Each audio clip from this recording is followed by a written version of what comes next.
Avec Eric, gros CV, auteur, conférencier, animateur de séminaire, mais on va retenir surtout ancien du peloton de gendarmerie de haute montagne à Grenoble et à Annecy. Et aujourd'hui, tu transposes les secrets du PGHM au monde de l'entreprise. Doit-on avoir peur de l'inconnu? C'est la question qu'on se pose. Bonjour, je ne pense pas, mais on va essayer d'en discuter tous ensemble. Nicolas, tu m'as spoilé toute ma partie parce que j'ai l'impression que je ne vois plus du tout un hélicoptère, mais je vois plutôt un carton avec des gens qui vont faire une action. Il y a des gens qui vont monter dedans et on va devoir collaborer ensemble, on va devoir définir des rôles. Et tout ce que tu as dit, on va le retrouver là d'une autre manière, mais je vais envie de vous amener à bord de pas de ce carton du coup, mais d'hélicoptère. Je vous amène tout de suite dedans, je vous imprègne, et puis après on fait le débriefing ensemble de ce qui peut se passer à l'intérieur.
Incroyable les gars. Voilà le secours en montagne tel qu'il veut passer à la télé, tel qu'on essaie de l'expliquer, tel qu'il passe sur TF1 avec Claire Chazal et le pilote d'hélicoptère, il s'appelle Jean-François, et juste avant de partir à Paris pour être reçu par Claire Chazal, on s'envoyait des messages tous ensemble, on a des groupes WhatsApp à l'intérieur. Je dis, tu vas lui dire quoi, Claire Chazal? Je dis, mais je sais pas. En fait, ça, c'est ce que l'on fait tous les jours. C'est la performance durable. Ça fait 60 ans que tous les jours, on pose un hélicoptère, des fois à des endroits encore plus dangereux. Et la différence, c'est pourquoi ça fonctionne aujourd'hui. Pourquoi aujourd'hui ça fonctionne? Comment ça fonctionne? Quoi? C'est la mission, c'est l'objectif qu'on s'est déterminé. Avec qui et comment? Et là, on va essayer de donner un peu plus de clés de réponse sur le comment une équipe constituée peut fonctionner et pourquoi on accepte l'inconnu. Parce que quand on part sur cette mission-là, forcément, il y a plein de parts d'inconnu. La seule différence, c'est qu'on ne vous dit pas tout. On vous ment. Très souvent, on vous ment. On vous passe ça, on vous a pas expliqué. Ceux qui ont un petit peu un œil averti ne voient pas qu'en fait, c'est la récupération. Ce n'est pas la dépose d'un hélicoptère. Ce n'est pas la première fois que l'hélicoptère arrive à cet endroit-là. C'est bien la deuxième fois. Il est venu une première fois.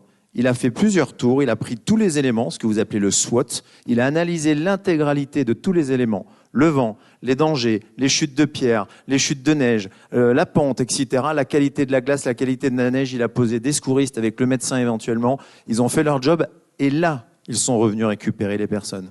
Et quand ils sont revenus récupérer, la communication constante est super importante. Est-ce que ça a changé sur place? Non. Est-ce qu'il y a eu des chutes de pierre? Est-ce que rien n'a changé? RAS, Roméo, Alpha Sierra, tout est exactement conforme à ce que tu es déjà venu tout à l'heure.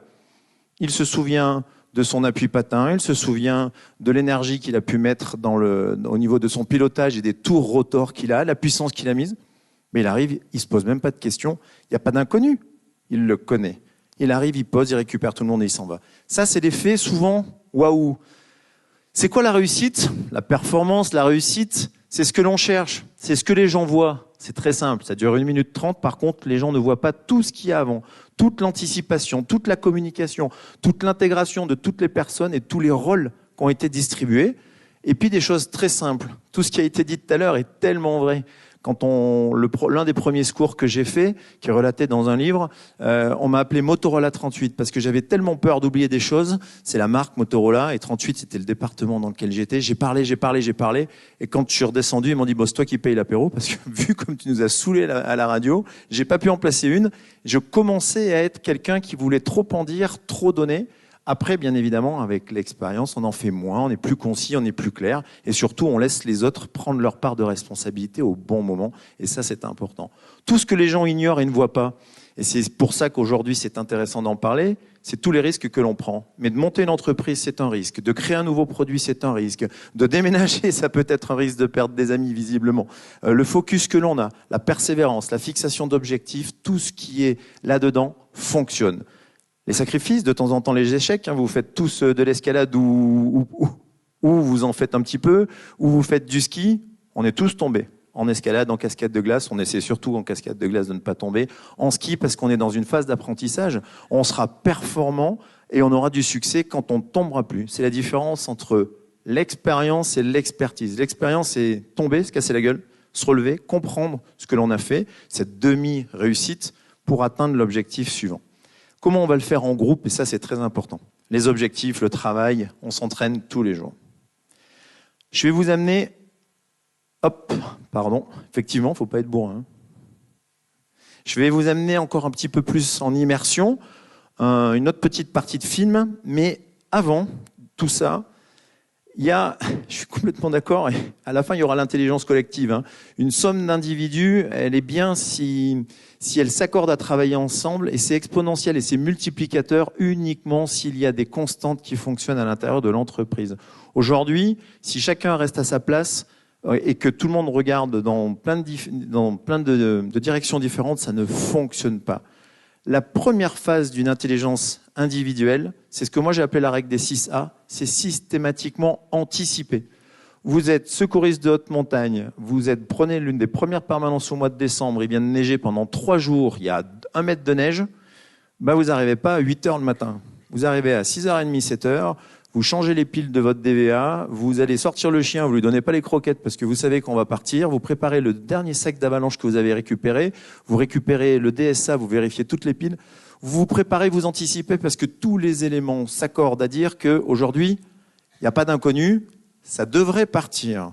Le début du canyon, c'est la même chose. Le début du printemps, quand les gens font du parapente et vous savez qu'il y a une vague de vacances qui arrive avec des conditions, faut pas être sorcier de Saint-Cyr pour comprendre qu'aujourd'hui, l'inconnu, il n'y en aura pas beaucoup. Si déjà intellectuellement, de manière individuelle, je suis capable de l'anticiper, je regarde, je lève la tête. Par contre, je m'entraîne. C'est de mon devoir de m'entraîner et d'être opérationnel, de manière cognitive, physique, etc. C'est pour ça que les gendarmes du secours en montagne, tous ceux qui constituent ce corps-là, que ce soit les CRS, etc., s'entraînent sans arrêt. Par contre, derrière, juste avant le petit nuage qui va constituer l'incident, l'accident, il y a tous ces facteurs que l'on va pouvoir mettre en place et que l'on va vérifier ensemble. Mais déjà avant un incident, avant une nouvelle mission, on va vous distribuer une mission. Avant, il y a déjà une capacité de savoir ce que l'on va faire nous et de pouvoir anticiper le contexte dans lequel je suis. Pourquoi ? Parce que demain, quand vous faites 12 secours dans la même journée, que vous n'avez pas le temps de vous poser, que c'est votre copain qui vient vous amener un sandwich pendant que vous refuelez la DZ parce que vous n'avez vraiment pas le temps et que vous distribuez les rôles et puis vous distribuez le cornichon à chacun parce que vous n'avez qu'un sandwich pour 5, il fallait anticiper cette partie-là. Et surtout, dans la machine, il aura fallu mettre à peu près tout le matériel dont vous aurez besoin dans la journée. C'est ça l'anticipation, c'est la force d'un collectif, c'est déjà de savoir où on va. Il y a un dicton militaire que je voudrais vous citer, vu que tu as eu le droit d'utiliser des noms d'oiseaux. Dans l'armée, on dit toujours baiser, jamais surpris. Vous en gardez ce que vous voulez. Le temps, c'est toujours 3 temps. C'est du court, moyen et long terme. Comme dans toutes les entreprises, il y a des choses que l'on va mettre avant, il y a des choses que l'on va faire pendant.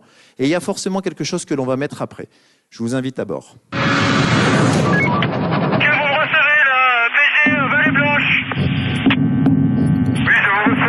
Appelle.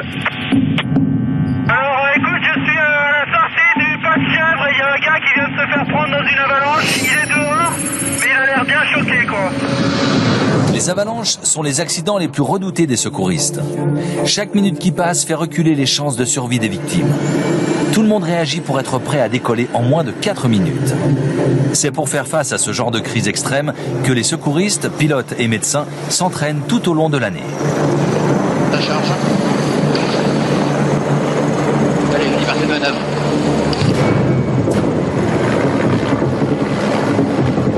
Deux minutes plus tard, l'hélicoptère se trouve sur le lieu de l'avalanche. Ah, tu penses qu'il est dans cette zone-là? Ah, je crois, il m'a dit à la sortie, pas de chèvre. D'accord. Écoute, ils sont juste en dessous du gros rocher, là. Guide-nous. Gros rocher, ok. Oui, Richard, arrête. Ouais. Tu vois, t'as 1, 2, 3 mecs explosés. Les skieurs ont été repérés sous des décombres de neige et de roches. Le pilote doit faire vite car le pas de chèvre est réputé pour son instabilité. Pour gagner du temps, il décide donc d'effectuer un appui patin.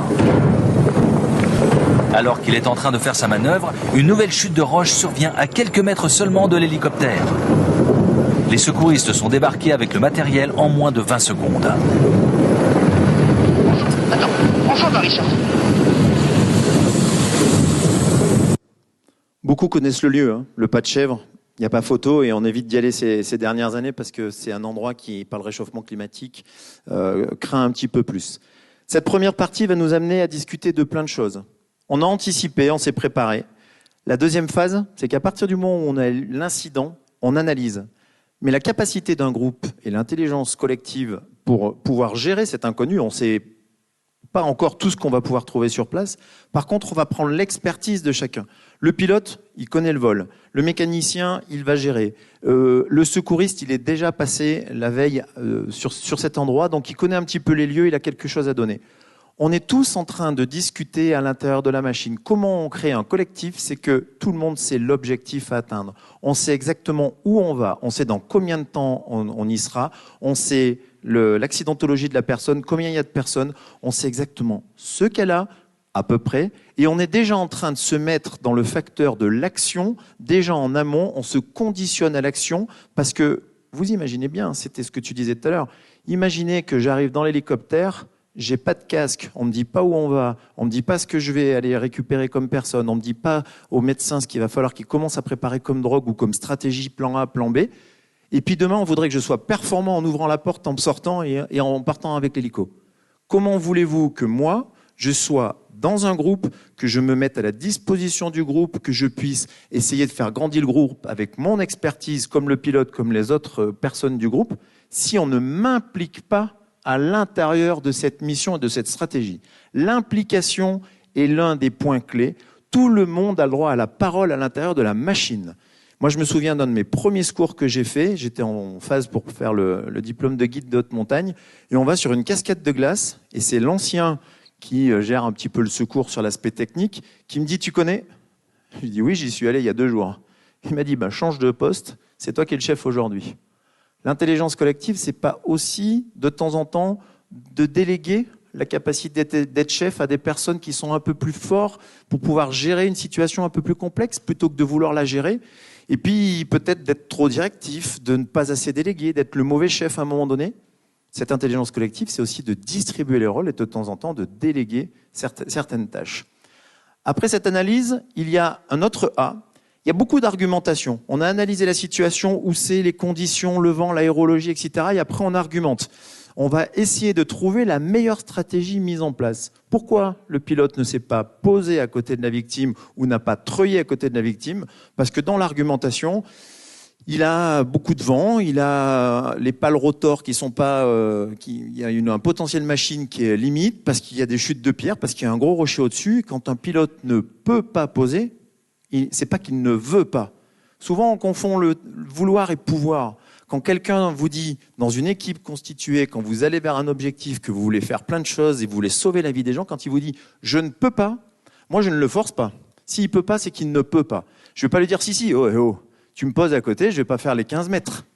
C'est hyper important de comprendre qu'à un moment donné, on est obligé de dire les problématiques. Je rejoins encore ce que tu disais, de donner ses capacités, de dire ça, je peux pas le faire. Ça, je veux bien. Là, j'ai une expertise là-dedans. Je suis pilote. Là, je peux pas parce que c'est trop dangereux. OK. Stratégie, on argumente. Qu'est-ce qu'on fait? On se pose où? Est-ce que ça vous dérange qu'on change? Et peut-être que dans le plan, Mais quand il nous a posé, il peut venir peut-être nous récupérer sur place, on verra après, ou peut-être qu'il va nous demander de partir un peu plus loin, parce que ça craint, entre-temps il y a eu des choses qui ont changé, c'est l'agilité que les entreprises recherchent, mais on est agile à partir du moment où on sait où on va, qu'on a déterminé les rôles de chacun, et qu'on va pouvoir travailler. Ensuite, il y a quelque chose qui est hyper essentiel. Le dernier A de ce que l'on peut mettre avant la phase d'action, c'est l'acceptation. On accepte, c'est-à-dire que quand on a déterminé la stratégie, je te pose là, tu vas là-bas, tu fais un bilan, je m'en vais, et après, tu m'appelles pour revenir. Ok, pas de problème. Je vais là-bas, je fais le point, je te rappelle après. Ça s'appelle la reformulation. En communication, on oublie très souvent que je ne suis pas qu'un émetteur, je suis aussi un récepteur et la personne en face peut l'être. Comment voulez-vous vérifier que la personne a bien compris qu'il faut faire des cartons avec un poids, il faut les mettre à tel endroit, si vous ne lui avez pas fait répéter non plus? Comment on réduit l'inconnu?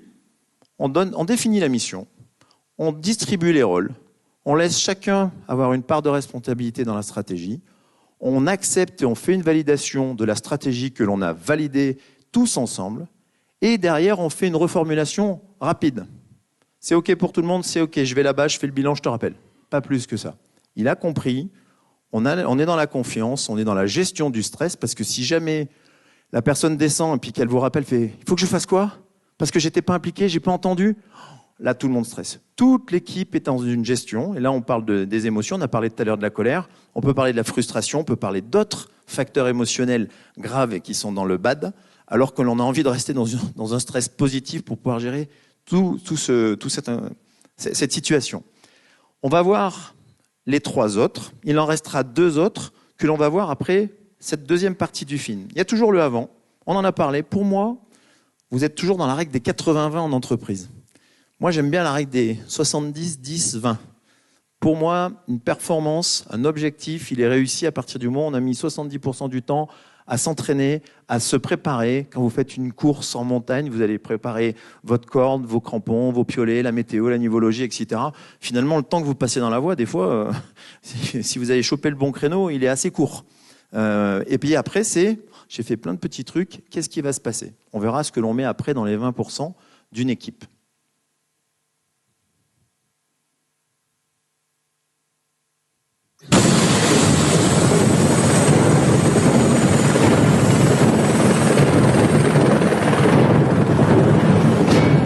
Marc, le médecin, ne perd pas un instant. Il fonce s'occuper d'une skieuse gravement blessée par la chute d'un rocher. 2 autres secouristes et qu'est-ce que tu veux que je te fasse? Ouais. Ok.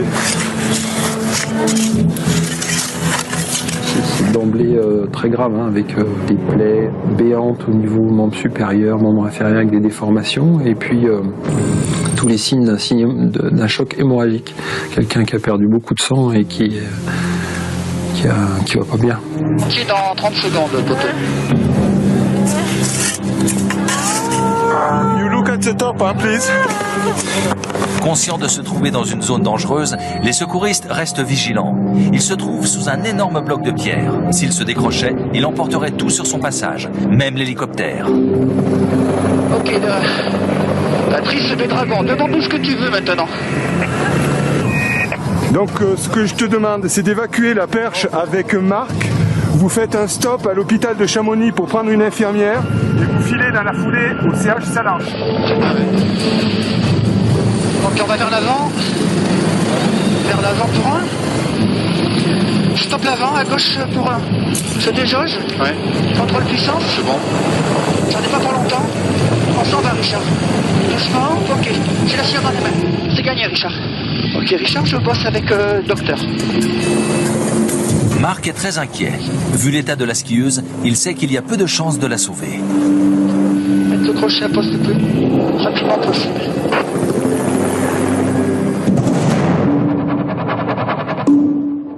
Je rassure tout le monde, c'est un vrai secours, bien évidemment. C'est sur RMC Découverte, vous pouvez aller le chercher sur YouTube. J'ai pris juste un extrait. La stratégie est bonne, la stratégie est payante. Le fait d'avoir des gens qui ont du sens, pourquoi on y va? J'adore le Golden Circle de Simon Sinek, pour ceux qui connaissent le why or what. Le why, l'important, c'est le plus important, c'est le pourquoi on y va. C'est le sens auquel on donne à notre mission, à votre future mission. L'inconnu, si on n'y donne pas de sens, on ne sait pas pourquoi on y va. Et si on ne sait pas, de temps en temps, on n'a pas envie de choisir cet itinéraire parce qu'on ne sait pas pourquoi on y va. Pourquoi j'irai là-haut, pourquoi je vais sauver des gens, pourquoi je me mets en danger. C'est le why, il est le plus important. La personne, finalement, elle sort au bout de 2 mois de l'hôpital, fracture du bassin, double hémopneumothorax, fracture d'un bras, d'une jambe. Mais elle passe à la DZ, elle remercie tout le monde, elle amène une petite bouteille. Ça veut dire que la stratégie était payante. La réactivité, la stratégie, les discussions, la communication, l'esprit d'équipe, l'intelligence collective, et pas une somme d'individualités au service d'une même mission, mais cette multiplication de facteurs au service les uns des autres. Comment, dans un hélicoptère, 5 personnes complètement différentes, avec un pilote avec une expertise à part et personne d'autre n'est pilote, un mécanicien opérateur de bord, un médecin, extraordinaire aussi, le mécano aussi, et 2 secouristes. Comment des personnes avec des identités, des expertises différentes arrivent à mutualiser leurs moyens et à devenir encore plus forts en groupe que seuls? C'est une bonne question. On a déjà justement, maintenant c'est à moi de vous poser les questions. Quels sont pour vous les facteurs de cette mission, les facteurs de réussite? Pourquoi ça fonctionne? Allez-y, sinon moi je vais m'endormir aussi. La distribution des rôles. Pardon? Communication, collaboration, confiance, ouais. Anticipation, l'expérience, ouais. D'autres choses encore? L'envie, le sens, le pourquoi, oui, bien sûr.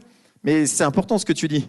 Si demain tu fais partie d'un groupe qui ne t'intéresse pas, avec une mission qui ne t'intéresse pas, tu feras comme ouais, c'est bien, je suis sur le côté. Moi, je descends l'hélico, ouais, c'est sympa. Puis vivement que j'aille faire de l'escalade cet après-midi, parce que moi, sauver des gens, ça ne m'intéresse pas. Non, c'est pas vrai. Il faut avoir envie, il faut avoir du sens. Si on doit en retenir une, c'est quoi laquelle? Laquelle vous mettriez en priorité? La cohésion, ouais. D'autres? Persévérance, ouais, pas mal. Ouais, je vais vous la donner parce que j'ai un time-lapse assez important. D'habitude, j'aime bien jouer. Pour moi, c'est la communication. Si on ne me dit pas où on va, si on ne me communique pas mes besoins, si le pilote ne me parle pas, si je ne parle pas au médecin, si sur place, je ne peux pas transférer mes demandes, si lui, il ne peut pas me les donner, on n'est rien sans communication, sans verbalisation et sans vérification de la reformulation. C'est OK pour toi. Ça, c'est hyper important pour moi, c'est les clés. Les clés de la gestion de l'inconnu et de la gestion du risque, c'est déjà de le savoir, de le connaître, de savoir où on va, comment on y va. À l'armée, bien avant, même pas en secours, quand vous avez un cadre d'ordre d'émission, vous avez un DPIF, une direction pointe interne, itinéraire, formation. Puis après, je peux vous en donner plein. Mais le petit soldat qui vient d'arriver, il sait exactement où il va, pourquoi il y va, sa mission, etc.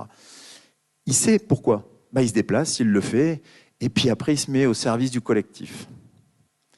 Pour vous, on va faire ça à main levée. Il y a un pilote, Maverick. Il y a un mécanicien opérateur de bord. C'est la petite personne qui est là-haut, au bord du patin, qui gère toute la sécurisation de l'entrée et de la sortie et toutes les communications. Il y a un médecin. Lui, c'est Georges Clooney. Pour ceux qui connaissent Urgence il y a quelques années, j'aurais dû prendre plus jeune, je suis désolé. Et il y a 2 secouristes. Pour vous, qui est, parce qu'il en faut, le chef d'opération de secours? Qui est le responsable désigné de manière légale? Parce que c'est bien de faire du secours, c'est bien de faire un déménagement, mais à un moment donné, s'il y a quelque chose qui est cassé, il va falloir quand même prendre une part de responsabilité. Donc, qui va gérer ça? Qui dit que c'est le pilote? Levez la main. Qui dit que c'est le mécanicien? Qui dit que c'est Georges Clooney le médecin? Qui dit que c'est un des 2 secouristes? Merci à ces derniers. Le rôle d'un manager, d'un chef, c'est pas forcément d'être le plus compétent dans le meilleur des domaines. Parce qu'à un moment donné, si vous avez bien suivi la vidéo, l'hélicoptère se pose, fait un appui patin, s'en va, parce que sur place, il fait beaucoup de bruit, il bouffe beaucoup de kérosène, de manière écologique, etc. C'est assez compliqué, et de manière stratégique. S'il y a un deuxième secours, il va falloir qu'il redescende à la base, refueler, reprendre une autre équipe et repartir. Donc il se remet tout de suite à disposition. Donc un chef, il faut quand même qu'il soit sur place pour bien vérifier ce qui se passe et prendre les meilleures dispositions et la bonne stratégie. Donc ça ne peut pas être ni le pilote, ni le mécanicien.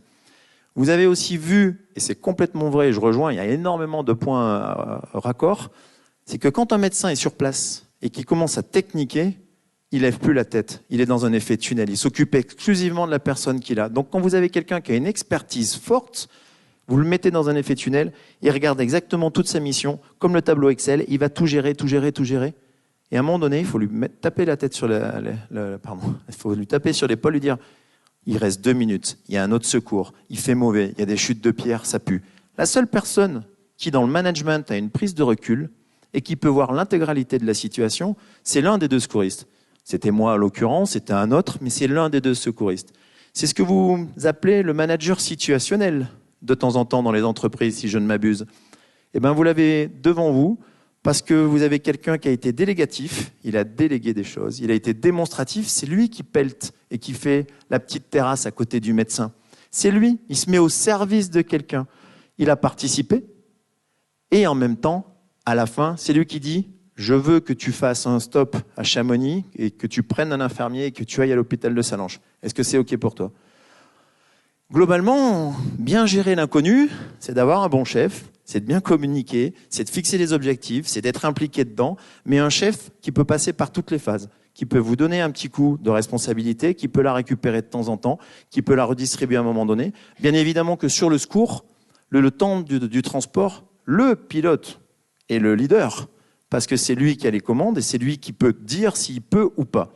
Le médecin, c'est lui qui va déterminer la suite. Et après, c'est seulement à ce moment-là que le vrai responsable du secours, le commandant d'opération de secours, le manager, va récupérer toutes les informations, va les mixer et en accord avec tout le monde, on va établir la stratégie et on va la valider ensemble. Mais c'est important parce que si jamais il n'y a qu'un seul chef qui est directif, ben les autres vont partir. De toute façon, c'est lui qui décide. Moi, je m'en fous. S'il se passe quelque chose, c'est pas ma faute. C'est grave. Là, on parle de la vie de quelqu'un, mais on parle d'une entreprise, on parle d'un changement, on parle de santé mentale dans le RSE, il y a plein de choses à mettre en place, il y a énormément de relations, et tout ça, ce sont des protocoles qui fonctionnent.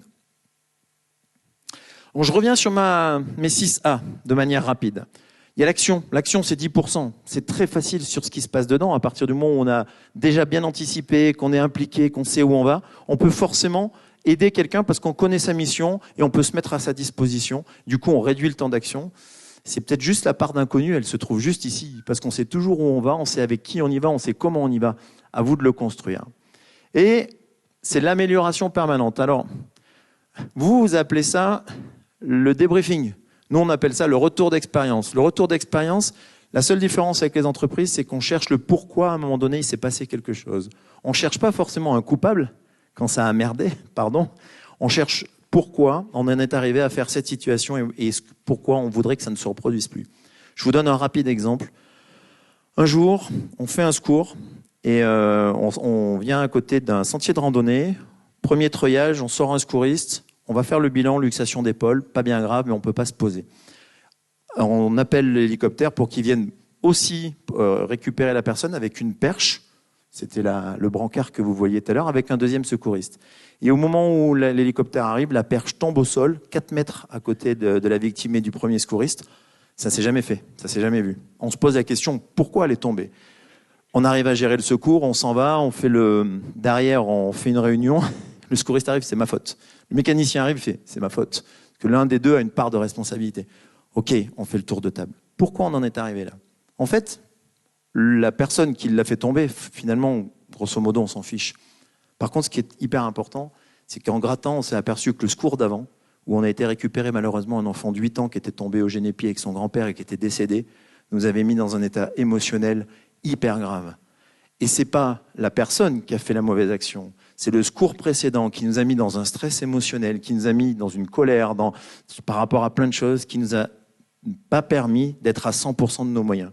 Donc notre rétex, on n'a jugé personne, on n'a tué personne, on a désigné du doigt personne. Par contre, on s'est dit qu'à partir du moment où on avait un stress émotionnel trop grand, on avait l'autorisation de se poser, d'en discuter pour pouvoir faire la mission d'après correctement. L'inconnu, c'est aussi ça. Il ne faut pas rajouter des facteurs à celui que vous avez déjà autour de vous. Il faut que je finisse parce qu'il me reste 1 minute 49. Quand on sait d'où l'on vient et on sait où on va, et qu'on coordonne le tout, et qu'on est dans une intelligence collective, finalement, la part de l'inconnu, elle est là. C'est juste le petit pas à faire. Quand vous voulez changer et faire du RSE, que vous voulez mettre des nouveaux produits, etc., vous le connaissez, vous savez à peu près ce qu'il va falloir faire. C'est avec qui vous le faites et comment vous le faites. C'est juste ça, cet inconnu. Les points clés, je vous redirai les 6A, parce que c'est important, avec le 70, 10, 20 et les 3 temps. Les sportifs de haut niveau le font, court, moyen, long terme, les entreprises le font, nous on le fait. C'est le plus important, toujours disséquer un objectif, une performance en 3 temps et pouvoir définir tout le reste. La communication, pour moi, c'est la part la plus importante. Si vous ne communiquez pas, puis que vous envoyez que des mails et puis que vous ne voyez pas les personnes pour bien vérifier que les gens ont compris, vous imaginez dans l'hélicoptère si on s'envoyait des messages WhatsApp sans se parler. Ça serait dur. L'intelligence collective, on en parle encore une fois, c'est la 2e fois, on ne s'est pas concerté, je n'avais pas vu ta conférence avant, je trouve que c'est génial. L'implication, si je ne suis pas impliqué dans une équipe, si je ne suis pas impliqué dans la stratégie à faire, si je ne suis pas impliqué dans tout ce qui est transversal, je regarde en haut puis je dis qu'à un moment donné, ils vont se débrouiller tout seuls, quoi. Définir l'objectif commun, c'est important de savoir où on va et le quoi, l'objectif, le sommet de la montagne. Une stratégie explicite avec une reformulation. La confiance, mais la confiance, elle ne s'impose pas, elle se gagne et on peut la perdre à un certain moment. Donc c'est comme un réseau, il faut tout le temps travailler dessus et pouvoir travailler et pouvoir redéléguer et puis pouvoir continuer à travailler sur cette confiance et cette motivation. La reformulation, le rétexte et le sens, le why. Merci de votre attention. Je suis à 0-0.